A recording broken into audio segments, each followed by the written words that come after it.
How did you know that you wanted to be involved in fire and rescue, and how did you get your start? How I knew I wanted to be involved is there was a television show in the early 70s called Emergency, and I enjoyed the show.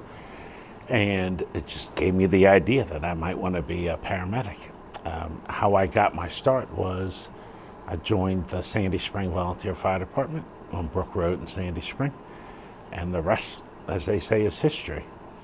Over his career with the county fire department, Bailey has been a paramedic, in charge of the hazmat team, and a shift commander before becoming division chief of operations.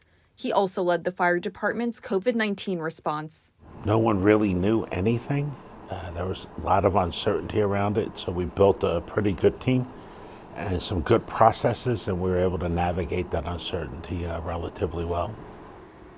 When you think about public health, you think about people in communities educating, talking about disease pathways and how setting up clinics and doing preventative work. Yeah, we think that we should have a role in that space.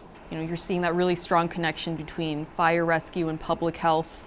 There is a super strong connection because while we are a public safety agency and our police partners are wonderful and kind and we need them and we work together very well, we are trying to sort of intermesh and intermingle more.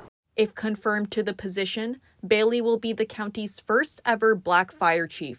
I can't be blind to the fact that it's a very important thing for aspects of the community to see a Black male in a position like this.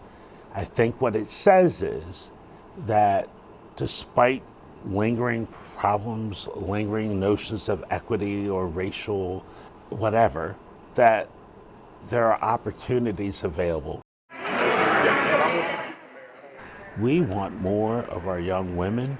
We want the people who live here to join this fire department. We want to celebrate when the day comes that our fire department actually does reflect the community that we live in from a gender perspective and from a racial perspective, from a cultural perspective. So there's a lot of things that are exciting wrapped up in that.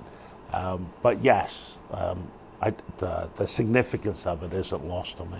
Are you excited, to potentially run this fire department? Of course, you're from here, you've lived here, I think you said your whole life. So is this exciting? It's not the word that I use. No, I'm not excited. I recognize the enormity of the task that is before me.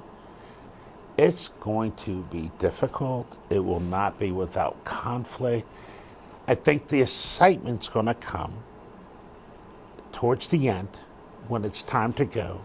If I can look back and say, I did a good job of cultivating the garden bed in which the next generation will plant seeds and water and grow the plants. That's what I'm trying to accomplish, and just trying to get us to a place where we're good to go and thinking in the ways that are going to be helpful for the future.